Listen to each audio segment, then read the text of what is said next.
All right, welcome to another totally rewarding chats. I'm here with Mr. Ryman. How are you? Mr. Ryman, I need to look for my father behind me if you're saying something like that. Like, Well, I'm not a maybe I'm mister. practicing. World at Work's coming. We know you're going to rock the bow tie at World at Work. That's So I'm right. practicing for the Mr. Ryman All type right. That's fair. thing going. Is that fair? That's fair.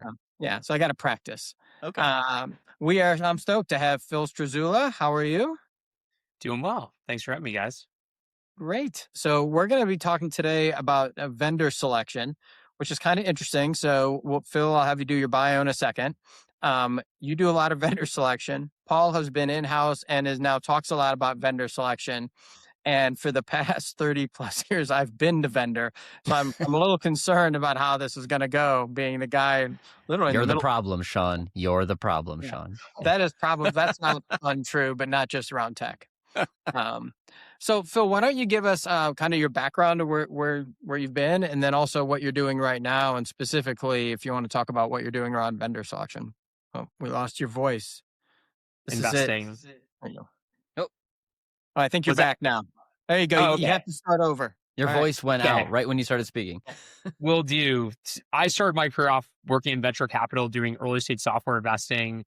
Oh. I always wanted to start a business. I went to business school at Harvard Business School, taught myself how to program, was messing around with a bunch of ideas. And one of those became an employer branding SaaS, basically by accident. And that's kind of how I got into HR 15 years ago. So I ran that with a friend of mine. He still runs the business, actually. It still powers career websites and employee stories and stuff like that. I started doing fractional work. So as a fractional talent acquisition consultant, biggest claim to fame is helping a company go from 300 to 3,000 employees in about 15 months. And I started Select Software Reviews in 2019. Our North Star is to help companies find and buy the right HR software. So that could be something as core as HCM. It could be something as niche as an AI sourcing tool. We do that through our reviews. We've got a newsletter with 150,000 people on it. We do webinars every month. And then we also have a team of advisors that you can use for free. You can talk to them, get advice from them. And if you want, they can match you with vendors that are relevant to what you are trying to accomplish for your organization. Okay. So before we dive in, we do kind of a human captcha test. We have the speed round of questions for you. These are very tricky, Phil. So, are you a coffee or tea person? Definitely coffee. Okay. Now, the follow-up question that has happened, are you a coffee snob? Not at all. We do have a Breville barista. So I make an Americano. I make 2 Americanos every day. One is a half calf in the morning because I'm very caffeine sensitive. And if I have a full on like Americano, I'll go crazy. And then after between 10 and 12, I have a fully decaf Americano. And that's my regimen every day. Now, I don't know if you can answer not a coffee snob followed by half barista machine. Well, it's more of a caffeine sensitivity question. So like, Yeah. I'll go to Dunkin' Donuts. Like if we're on a road trip, I'll do the gas station coffee. You know what I mean? Like I don't really care actually. And I actually prefer variety. We have the Breville because of my wife is more of a connoisseur or a bit particular. And then for me, like if I have like a shot of caffeine in the morning, I'm just like jacked up and I can't deal with it. So decaf is like 30% as much. And so you can kind of do the math on the weighted average of the first drink versus the second drink. And that's my regimen. All right, we're going to be looking for, shout out to Breville. The unofficial sponsor of Totally Yeah. Rewarding Yeah. Chats. Affiliate link in bio. Sports team of choice. Penn State wrestling team. So I was a wrestler. They're by far the best. And they've introduced a new philosophy. Wrestling used to be like, you grind hard, you try to rip the other guy's arm off, and it's life or death. And like, I don't know. Is that I lost your audio again. you lost your audio again? Now the concerning part is going to be while it comes back on, how bad did it get after rip your arm off? How bad did it get after rip your arm off? Then it basically censored you. So it got to life and death. That's how bad it got. That's far. And the Penn State guys are like, have fun, it's just wrestling, like it's just the Olympics, like it's more important to be a great father and husband and all this other stuff. And I, these guys are heads and tails about everybody else. I find it like very interesting, and it's also a bit inspirational. And I think look at like Scotty Scheffler in golf, or a lot of these other athletes that are at the highest level, and they're like, I don't keep track of all the titles. I don't keep track of where I just go out and I have a good time, and I'm so grateful to be here. And I think that gets you to the highest level of performance, no matter what you're doing. It is an interesting I'm a proud Chicagoan, right? Grew up watching 80s Bulls, right? It's a stark contrast to the Michael Jordan excellence model, which is like, I am out to beat you down every time we play, and I'm going to go 150% to, it's always competitive, right? Like he can't have dinner without racing, right? So it's like the opposite spectrum, similar outcomes. These are dominant performers, right? But definitely different mindset. It's a fascinating pickup. I would not have equated that with wrestling. I know nothing about wrestling, but it's interesting to hear, particularly in a sport like that. Yeah, fascinating. So this one, you're going to make a friend and lose a friend right here, Phil. You have a weekend away. Would you rather have a posh weekend away, or are you going to go rough it and camp in the woods? Definitely posh. I've roughed it a few times in my life, and it's overrated. It's a good time. Don't get me wrong, but like I'd much rather go to the Four Seasons than be out in the Four Seasons. Very PC though. It's a very PC. I went a couple times. Don't get me wrong. It's fine, but I never want to go back. That's well, I heard that. Yeah. So here's the thing: is like you sort of like do this stuff that you're from the people you're surrounded by, and so my significant other, if we stay at a 3-star hotel, that's like a big deal. That's like, what are we doing here? And growing up, like my friends and I, we like camped out on an island once and like rode out there. And at the end of it, we were all sort of like, all right, this is good. I'm glad we did this. So check and move on. One of my best friends is like an ex-Marine, and like we used to go camping in business school, and that was awesome. That was like a lot of fun, but you got to be with the people who are like, this is great, versus the people who are like, I can't believe we have to start a fire. I like Paul, but Paul and I will not be camping. We will never camp together because I don't camp. I am using I'd rather be at the Four Seasons than in the Four Seasons. That is the new way we're going to ask this question going forward. Yeah. That's quality. Yeah. You place you'd like to vacation that you haven't been? That's a phenomenal question. I would love to do the safari in South Africa. Do you want to do it as a posh excursion? That's absolutely how most safaris are. I think, or just grab a backpack and go. The follow-up. Just kidding. You don't just have to run fast. Run fast. The cheetahs won't mind. Right. Just pack a gun. You'll be fine. You know what you're doing, right? You know all about the different habitats. A picture of Paul watching me run now from the animals from his posh, vehicle. And the last one, are you crunchy or creamy peanut butter? Crunchy. Okay. That is the minority, by the way. Oh, wow. Yeah, I can tell by the shelving. Yeah. In the coffee and crunchy peanut butter, it's a small subset of the population. True story. That's actually, I never noticed.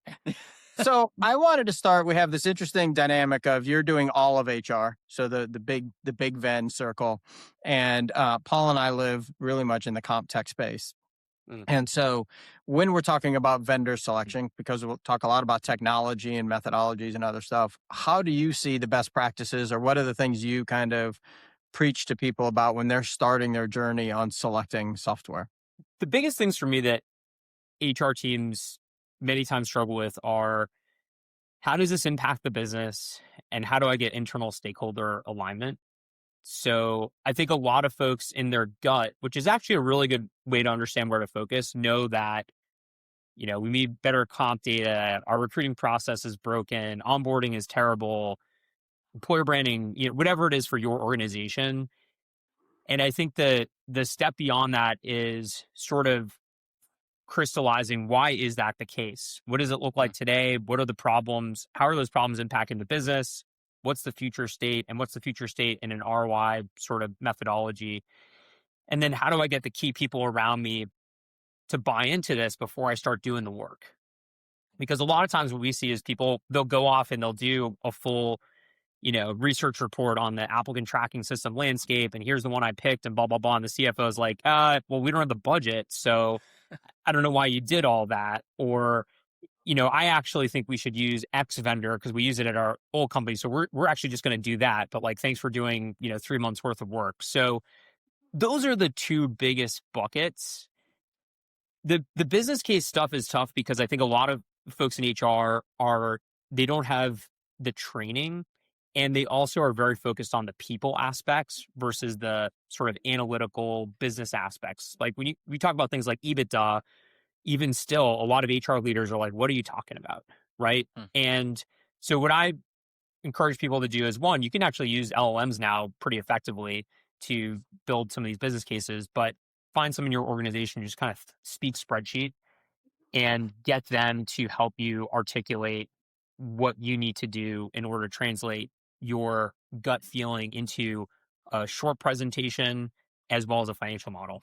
You used an interesting phrase, the speak spreadsheet. I think when I think about comp, and I'm super like micro focused in there, those are things where spreadsheets are actually a viable technology alternative, right? Whereas like you're not going to do your ATS in a spreadsheet. Maybe some companies do, but God forbid you try to, track applicants or manage your employer brand. So like the HR space has a like technology, often like the replacements for a new system is very different than comp, where it's a spreadsheet takeout almost always.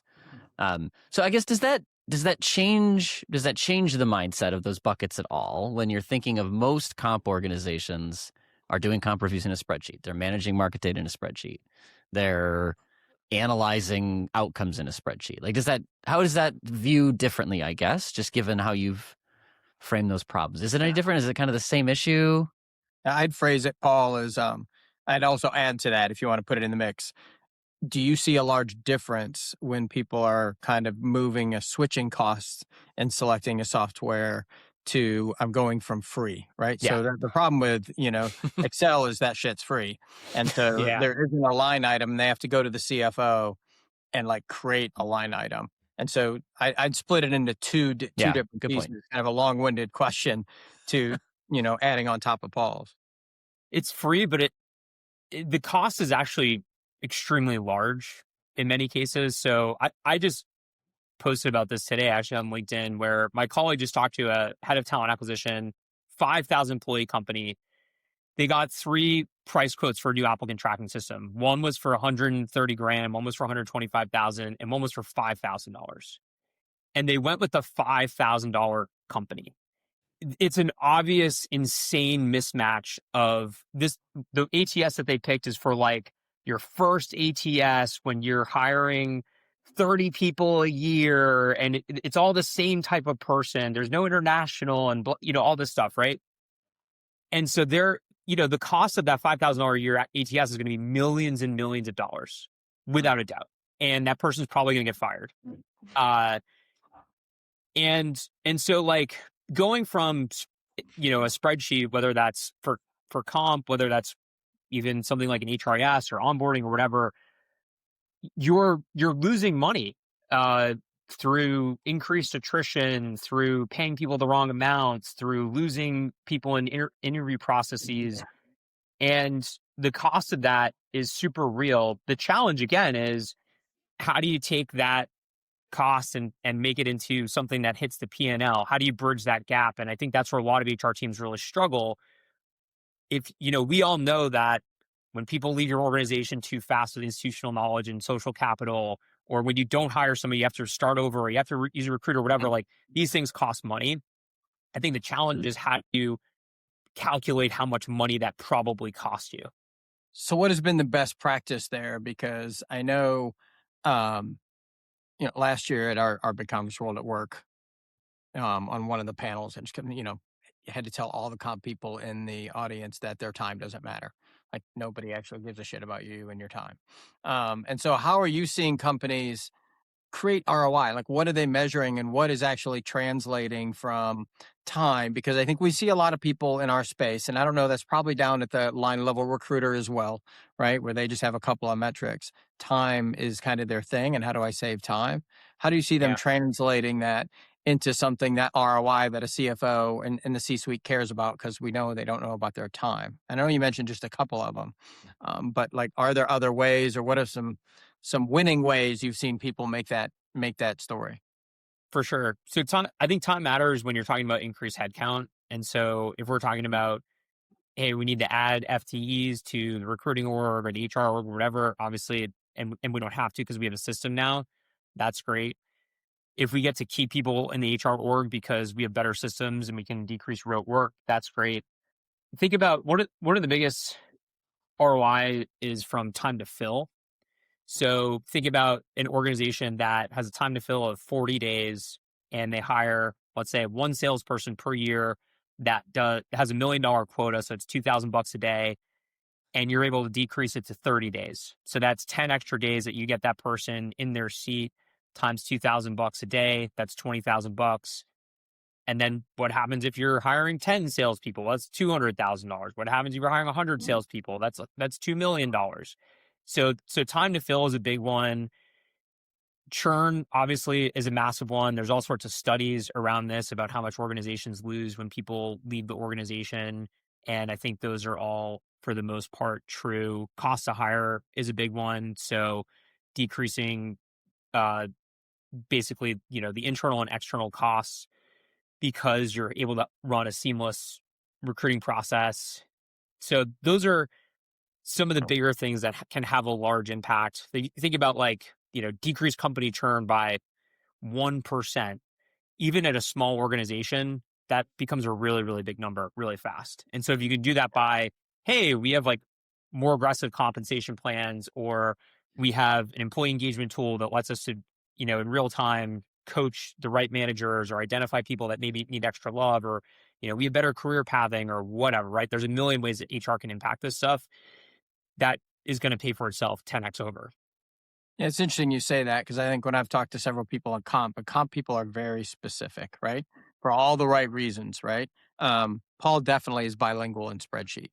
That's a language I speak. Very specific. Yeah. And I've told him on this churn thing in particular, you go into it, lose the battle to win the war, because they're like, well, I don't know exactly how much churn is, but it's okay if you go into the C-suite and you're like, I think churn is 2%. They're like, there's no way. It's definitely more like 1. You're like, fine, you're 100% wrong. You're off by a lot there, but you still win, because 1%, to your point, is a giant number. So you've just got them commit to a giant number. But I think that fear of how do I get the exact right number for churn? Nobody has the exact right number for churn. Time to fill gets hard because you get on board, everyone can poke holes and all that data. But I don't think anybody that I've seen has been like, you know what, churn is great. Churn makes us money. That's a good thing. So I think it's I think part of it is just putting it out there, Phil, to your point. Just get it out there. It is a thing, and then debate on the detail. And some of it's storytelling, right? To your point, it's we might not know if it's 1.8 or 1.7 or whatever, right? But if you and your gut know, probably the exec team knows, and if you can tell the story around, here's what's broken, here's where we're seeing it. We're seeing it in Glassdoor reviews and people leaving and one-on-ones and end of year and exit interviews and blah, blah, blah. Here's where it could be if we just implement this new process with a new data stream. And here's where we kind of think we could go, right? Here's how we could change that number a little bit. And if we play that math out on what that how that impacts the business, the number is $2 million, right? And we're going to pay $40,000 for this thing, right? So it's even if we're off by a lot, we still are money good. Yeah. And that story is either going to resonate or not. And if it resonates, then it doesn't matter if you're off by 10 basis points. Yeah. When I was in-house before starting my firm, I had some very skeptical CFOs. In an okay way, but boy, they wouldn't let you get away with anything. And what I learned is that acknowledging that you are going to make up a number, but there's no way that it's too low, right? That became the entree. I can't prove to you that this problem, by using this bad HR system instead of this good HR system, I can't prove to you that it's going to be 1% better. But there's no way it's less. Kind of acknowledging the imperfection was a really helpful Like it disarms the natural skepticism of the audience. Because I think what you said is right. Like they either buy into it or they don't. And let's not get too lost in the numbers. There are numbers, but like we're not typically the ROI isn't razor thin. Like, is this going to be sort of EBITDA positive or not? It's Right. This is a 5xer.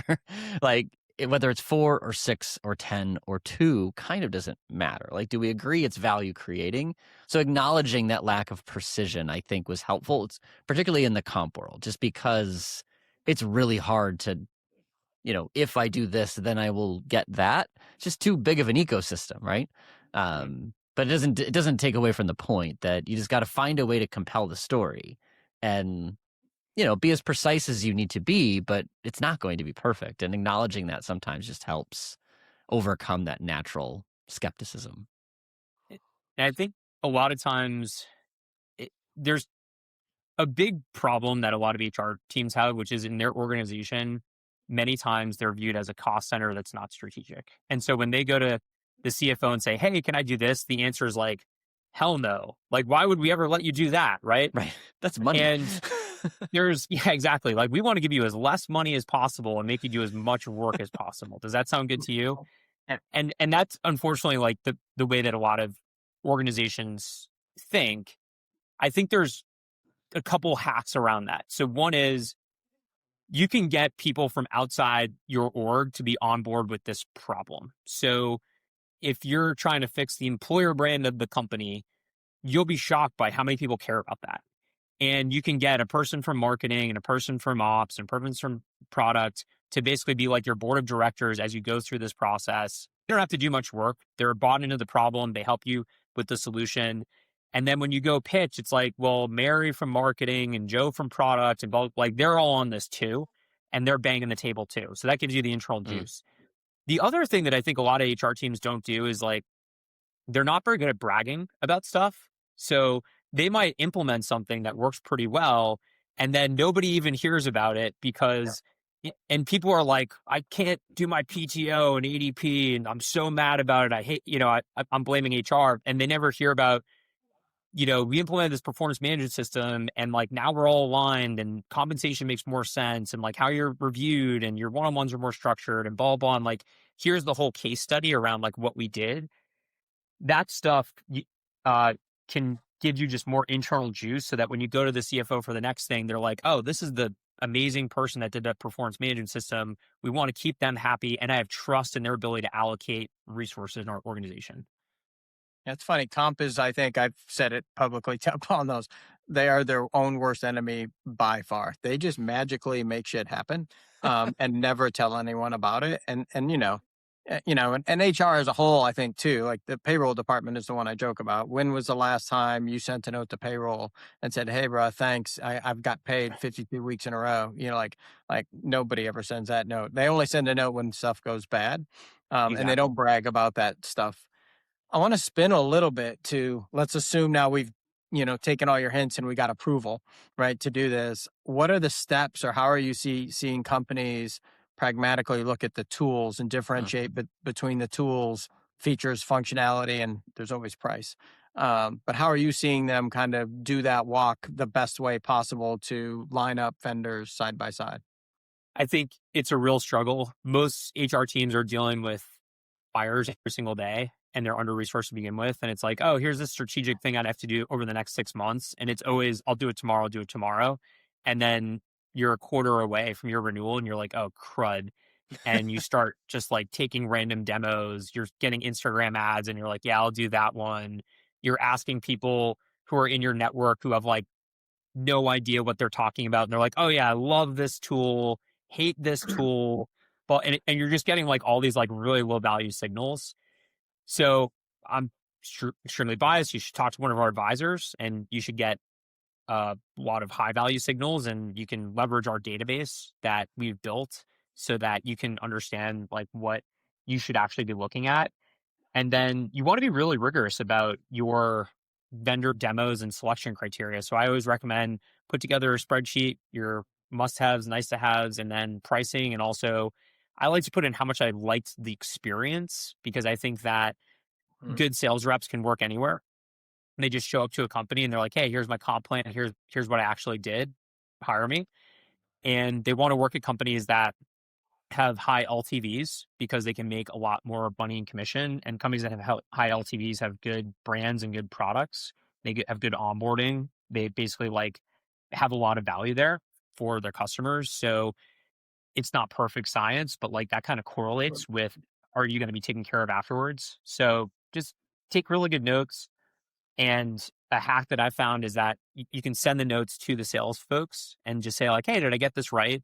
And you can black out your notes from all the other vendors, but I actually keep the vendor names in there. So it's like, oh, we're competing against like our buddies over here at this company and this company. Like, we got to be aggressive on price. We got to be on our game. You know, it's kind of like going to a Toyota dealership and it's like, hey, I'm looking at the RAV4, but I'm looking at the CRV, right? And the RAV4 salesperson's like, all right, well, you know, this person's doing their research. I got to be competitive here. I can't just give them the sticker price. I got to really up my game. So that's interesting. From a vendor standpoint, I would say 25% of the time, definitely the minority of the time, will anyone share who the competitors are, which I have always found, like, to your point, like, I would, you know, there's the competitive spirit, right? For those that know me, I'm slightly competitive.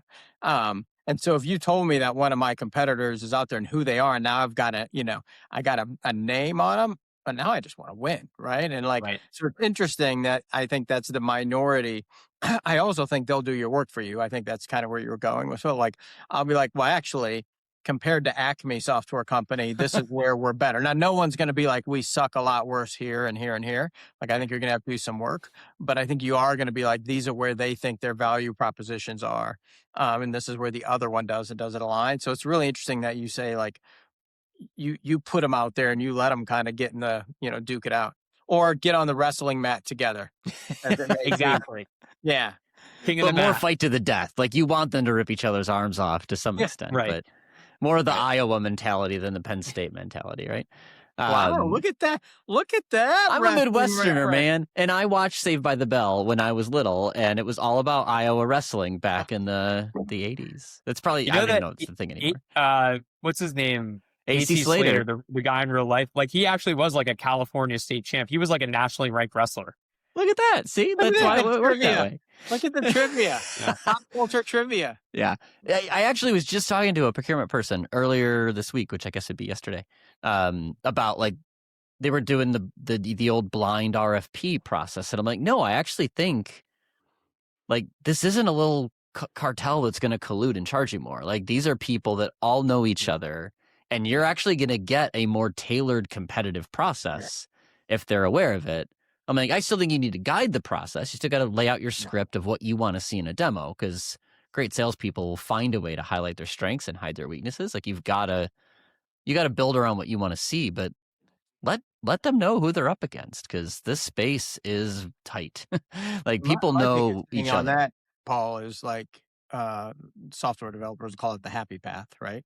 And that's the path that we then send the solutions consultant down. So if you say, I've got 30 minutes to do a demo, and we've got 30 minutes of content, like, we're clicking buttons that work, right? And I think the best ones, like, from a software standpoint, which is why they probably don't like me on the sales call sometimes.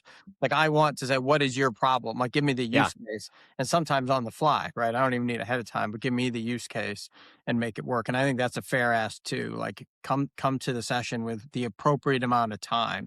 So, like, if it's a HR business partner access point, they're not in there getting trained all the time, especially if it's a manager access point, they're in there like once a year. So, go in and act like that manager. So I think that's really interesting. It's really interesting feedback. When do you have them tackle price? Because that's kind of always interesting. Like, I know Paul put together, I'll give him props, this great document. And I'm going to call him out in a second, though. This great document of all vendors in different spots, right? And it has all the features and functionalities, and it's super neutral and in-depth. But price isn't in there, which is always interesting, right? Because that generally matters at some point. So when do you have them in the process tackle them? Do you have them ruling people out based on, budget early, middle? Like, what's your thought there? I think you want to find, ideal scenario, you want to find the right vendor for you. And you want to kind of take like two to the finish. So, like, you always want to have that competitive dynamic where it's like, well, we're also talking to these guys, and like, we like you better because of X, Y, and Z. But realistically, you're off by $7,000 or whatever, right? But I think price is sort of a last thing because of what we talked about earlier with the spreadsheets and having the wrong solution. Like that company that bought the $5,000 ATS, like the R the ROI of having the right solution for your organization is so big, and really focusing on it, nailing implementation and utilization. So I always kind of look at price as the last thing you want to get, and hopefully you can get, sort of like a better than market price by driving that competitive dynamic. Yeah. And just to add to that, I think, Sean, what I often advise is wait. You do want to wait to the end, because in many circumstances, price and value are correlated in our space. So the more expensive solutions are typically bringing more to the table than the less expensive solutions. So don't preclude the value you might get out of a bigger investment. Yeah. Like you can decide to not do it and I'm not saying be cagey with the providers and mislead. It's more, there's a difference between a bare bones ATS, a fully featured ATS. It might be that you think you're in the market for the bare bones one and you never look at the more highly featured one. But when you look at like, oh my gosh, that saves me this head count, this side process, eliminates this point of friction, like that's worth it then, right? So you got to frame it less as a cost and more as what's the right investment that fits what you need. And like I always say, don't preclude people too soon, because you might find that it's worth it. And we're not talking about $1 million versus $50. Like in the comp tech space in particular, everything is there isn't anything that big, right? There are smaller solution sets, and as a result, your CFO wants to know what's right, and then you make a case for the 50 grand versus the 100 grand. Not, well, we only have 50 grand, so let's not even look at. Like that's, I mean, I'm sure there's cases that's wrong, but Well, that's where we I agree default. with that, because I think there's you don't know what you don't know, right? So you, especially I would say practitioners, and I've said this before, you can be out in the market, you can look at a lot of stuff, but you've probably only worked on 10 or 15 solutions over your lifetime. So if you go out there and look at several of them, you might have that, holy crap moment. Like that is super cool, and that was only available up here, which then can lead to other things like, is it on someone else's roadmap? How long is it going to take to implement? There's just things that are out there. My only ask from the vendor standpoint, and I truly appreciate when clients do it, is they say, hey, we're going to have a serious bake off to get in the kitchen. We want to look at 8 or 10. And can you give us kind of, I call it a trade show booth demo? And give us your high level pitch without too much investment. Show us your best stuff, the cool features, answer some questions about what we have, but it's not, all hands on deck. We're going to do an RFP. Like, sure, man, I'll do those all day. And I usually ask in return, like, give me your feedback. Like, I just want your instant feedback. Like, did you think the tool was great? Workflow was good. It was intuitive, or, oh my God, that looks like it sucks and that part's overly complicated, because that's a good quid pro quo for us. Like, why did we not get in? That's great value for us actually for that period of time. Mm-hmm. I don't know. They want to go, what I know, they always use the term, we'd like to go talk amongst ourselves, or we're going to circle up internally, which really just means they're going to talk behind our backs, right? I would rather they do that right in front of us out of the gate and get that feedback, because we're going to, if it's bad, we're going to lose right away. And I think they're always fearful that they might say, well, this is great, and, whatever, and, we're going to go have a party or something when it happens. But I think that feedback is always super welcome from the vendor perspective. It's hard to tell people the truth. It's like dating or anything else, right? Like it's easier to just never respond, I guess, which is awful. And I will say, like, one of the things that frustrates me a bit is how I understand, our client base and our readership, everything is HR, right? So we and a lot of our team are ex-HR professionals. But I think one thing that the community can really work on is like treating vendors and salespeople with a little bit more empathy, and providing feedback. Like that's an A+ job. But even sometimes, somebody is about to sign a contract and then it's crickets, and it's crickets for sometimes 6 months, and they're like, hey, okay, let's sign that contract. It's like, well, where have you been? Like we've been emailing you, I want to be annoying, but like I thought you needed this thing going, and that sort of thing happens every day. And I think that there's a lot more value from collaboration than viewing sales and vendors as like these people who are trying to like throw stuff at me, where reality is, like, especially in a fast changing market, they're one of the best sources of information. about what's going on, how to use the technology. It's interesting you say that, because our space in particular, Paul and I, before you got on, we were talking about, there was someone that I didn't know in the space that was unlikely that I didn't know them. And so it's such an incestuous space. One, a lot of us have worked at other software places in here, but also even the practitioners, the network is not tremendously huge. And so it is, hey, you didn't buy this time. I don't think we as vendors take it as personal as they think. And it's like, that's cool. You got what you needed. We're not for everybody. We'd like, most vendors will say they will publicly. Now I'm in trouble on podcast, but like, we might not fit your needs for that thing. And that's super cool. Like, we can still talk and still be a resource and vice versa. Yeah. Playing the long game. To your point, it's like, hey, we're all in this niche together, and we can all help each other. Careers are long. Yeah. So we usually did you have something else, Paul? Sorry. I was going to ask one sort of, so beyond the numbers in the demo, right? Like, there are other resources, if you will, that are available. So some people ask for references. I'm kind of like, whatever. They're going to give you your best customers, of course. There are independent providers like you, like me. I just wanted to seed the discussion around, and I'm pretty sure we share a mindset here. Just be careful what advice you trust is sort of my leading question, because there's a lot of bias and conflict sort of in the software research, software review-ish world. So I'm sure you've got a perspective on that. This is your business as well. But I guess give your argument for what makes something trustworthy. Like, when should you listen to that human feedback or that expert feedback and know that it's something that's relevant to you and not just like trumpeted advertising that's sort of, vendor sponsored, or a reference that's, obviously they're going to pick their sort of advisory customers. So like, how do you advise people on consuming that kind of feedback in their purchasing process? It's really hard because I know the space extremely well from being in it for a while, but most of the reviews online are paid for. Like, the user reviews, I would say at least 90%, maybe it's closer to 99%, is somebody that had a good experience with salesperson at their vendor, and they said, hey, do you want to leave a review for us, and we'll pay you $50 to leave it. And there's a lot of research that basically shows that when you do that, it's going to be a 4.9 star review. And if you go on some of these review websites, it's hard to find vendors that have, a 3-star or whatever, right? Like, even some of the most hated vendors in this space. On Reddit and other kind of social communities where, let's say you post in your local Churn chapter on Reddit or whatever, what do you think about this vendor? We're trying to do X, Y, and Z. I don't know why, but there's a lot of people that just love to give their opinion that are completely ignorant of what's going on.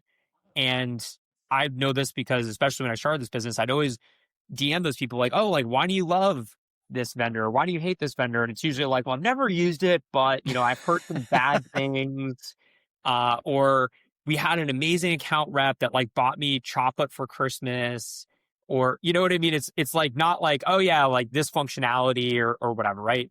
And also, what's good for a healthcare business is bad for a education business, and blah, blah, blah, right? There's all these different permutations. I think you want to understand the economic incentives. So, for our business, we get paid by the vendors, right? We've worked really hard to work with every vendor. So, and that's why like our advisor team is really only in like 4 or 5 niches. Like, we're not in comp, right? Because in order to be in comp, like, we want to work with like all the vendors, because we don't want to just funnel everybody to like one company, because it's like, all right, yeah, come to us and we're always going to tell you it's this vendor. So, and there's a lot of these like lead generator businesses where it's like, we'll tell you what the best payroll system is. Like Forbes is a massive lead gen business, hundreds of millions of dollars a year. And they're sending you to whoever pays the most. They don't know anything about, Forbes doesn't know anything about payroll company, right? They're just, whatever the company is that day that's spending the most money, that's where they're sending you to. So it's really, really difficult. I think also people rely on their benefit brokers, and a lot of times these people want to be helpful, but they have no clue. I don't know if I've met more than a handful of benefit brokers who really understand anything about HR technology, but they're like, well, I play golf with this guy from ADP and he's a great guy. Like, why don't you talk to him? Or, it's that sort of thing, which is like, again, it's not like a high signal. It doesn't mean ADP is the right solution for you. So it's really, really difficult. And that's why I like doing what we do. And I think there's a need for it in the marketplace. Can I pile on that? When you get down to it and you get into the final 2 or 3 or whatever, how much influence do you think the seller has? Like the difference in account manager, do you think people are able to separate that, or do you think that's a huge, like, that perception of the sales process? How much influence does that have on the purchase? So we even have data about this. So within a given vendor, we know, because we make so many introductions, like this rep will have consistently 40% close rate and this rep will be 5%. And it's the same exact quality of lead, it's same exact introduction. So the quality of seller matters a lot. I know some vendors that track the individual they're competing against. So let's say they're in a procurement process and they know they're competing against this vendor, but they also know it's Joey. And they know that Joey's like aggressive on price, or they know that Joey's like disorganized. And so they'll try to, change their strategy based on that individual, which is like kind of the next level stuff, in my opinion. But yeah, the person matters so much. That's really cool. We usually end with, and you have a unique perspective. We usually end with this kind of this overarching question: if you could automagically, which is also a high tech term, automagically solve anything in HR, what would it be? Oh man, I think it would be to make HR more business focused, and just like a friend of mine from business school got into HR totally by accident, and she is just killing it because she's this like Harvard Business School, ex private equity person who every C-level is like wants to just give her a big hug. Like, oh my gosh, like you can read my income statement and understand like how you're impacting it. And she just gets stuff done. And I think that if every HR team were like that, this space would be a bit more efficient. I think people's work lives would be better. I think companies would be growing faster. I think the economy would be stronger. I think it would have like a massive impact actually on like society. And so, yeah, if we could solve that, that would be a good one. That was the most blue sky rainbows and unicorns ending I think we could get. This has been great. It's such a unique perspective. And honestly, we have Paul on here who doesn't always toot his own horn enough about having seen all this stuff. So it was good to have your perspective, which also, I think for the most part does align. It just had a little more depth to it around the other HR, when we talk about comp, like, hey, this is what everyone in HR is dealing with. So I really appreciate you taking time out and joining us. Yeah, thanks, Phil. Thank you, guys. Thanks for having me. It's a lot of fun. I enjoy the energy. Yeah. All right, for everyone else, just if you want to, we'll tag Phil on here so you can go in, you can find his organization, and make sure you tag us, follow us, and everything else. Thanks all. Yeah, thank you.